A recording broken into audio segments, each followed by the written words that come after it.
Why is it that in this world, the ones who seem the least competent keep rising to the top, while the truly intelligent, skilled, and insightful people keep getting sidelined? You've probably seen it too. You work harder. You know more. You see further. But somehow, the one getting the promotion, the spotlight, the influence, is the one who plays dumb, nods a lot, and never threatens anyone's ego. Is it luck? No, it's strategy. Arthur Schopenhauer, the German philosopher who wrote some of the darkest, most profound truths about human nature, didn't climb by proving how smart he was. He became powerful by appearing less powerful. He didn't win by showing off brilliance. He won by hiding it.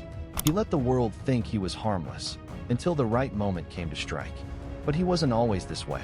At 19, Schopenhauer received a letter from his mother. It wasn't affectionate. It was brutal. She told him, "You always need to be right. You always try to correct everyone.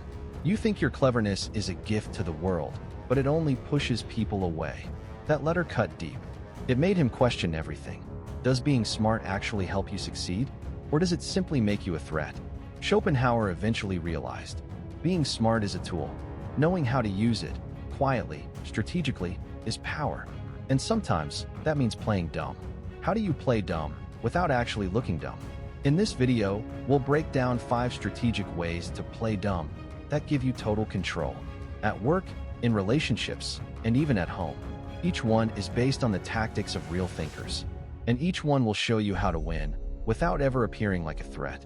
Tactic 1. The strategic illusion of weakness. Schopenhauer learned that people don't fear incompetence. They fear being outshined. So the smartest thing you can do isn't to dazzle them. It's to disarm them. This is ancient wisdom. As Sun Tzu said in The Art of War, when able to attack, appear incapable. When using force, appear inactive. Don't show your cards. Don't reveal your advantage. Let them underestimate you. In the workplace, this might look like the quiet colleague who barely speaks during meetings. Everyone assumes he's just there to observe. Until one day, he makes a move so sharp and precise that everyone else looks unprepared. In relationships, it's the person who listens more than they speak.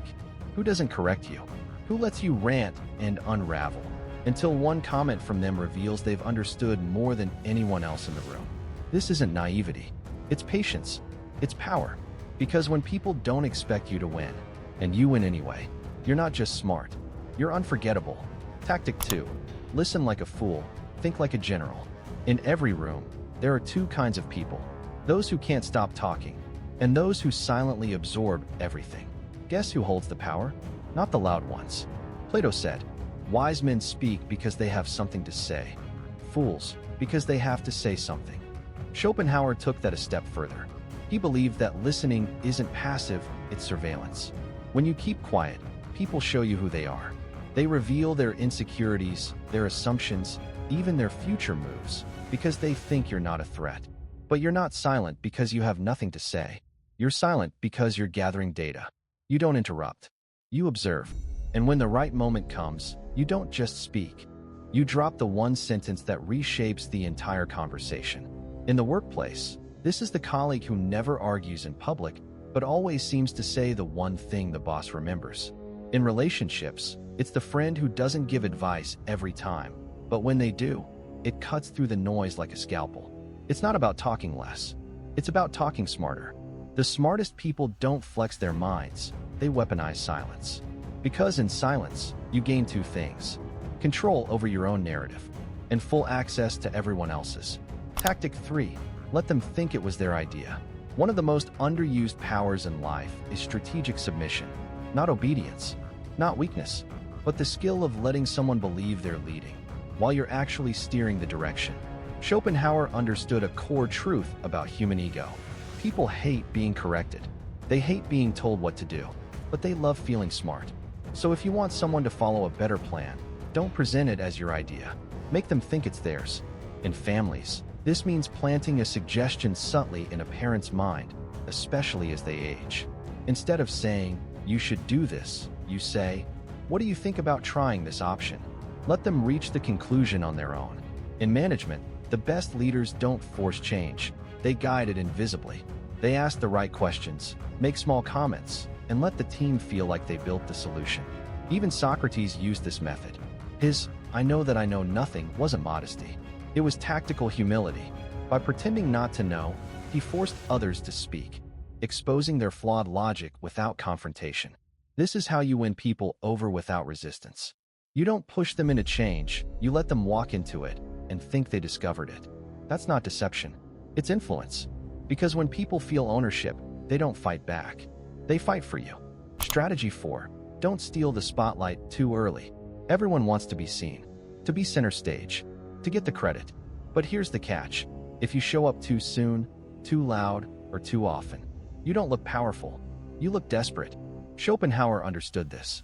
True power doesn't rush to be seen. It waits to strike at the perfect moment. This isn't about humility. It's about strategic invisibility. In the workplace, flashy performers may dominate meetings, but it's often the quiet contributor who gets the long-term promotion. In social circles, it's the one who rarely speaks, but always says the right thing, who earns the deepest respect. You don't win by proving yourself constantly. You win by choosing when to be undeniable. As the ancient Chinese philosopher Lao Tzu wrote, "The sage wears rough clothes, but holds the jewel in his heart." It means, your brilliance doesn't have to be on display. It just needs to exist, ready. Schopenhauer echoed this thought, saying, "The truly clever pretend to know nothing until someone asks for the answer." When you avoid the spotlight, you avoid envy, conflict, and miscalculation. You create mystery, you create tension, and when the moment is right, you don't rise to the top. You arrive like you were always meant to be there. Strategy 5. Appear foolish to win respect. There are two kinds of playing dumb. The first is real stupidity. The second is intelligent humility. Schopenhauer lived by the second. Why? Because he realized something few people do. People don't like being outshined. They'll support someone who seems relatable long before they'll cheer for someone who makes them feel inferior. So he played the fool. In debates, in social settings, in ideas. He would downplay his intelligence, let others feel like they won. But in reality, he was always observing, always strategizing. It's the same reason Frank Lucas once said, "The loudest one in the room is the weakest one in the room." Real strength doesn't need to boast. It lets others celebrate. Because when you win and act like it doesn't matter, you look even more powerful. Think about it.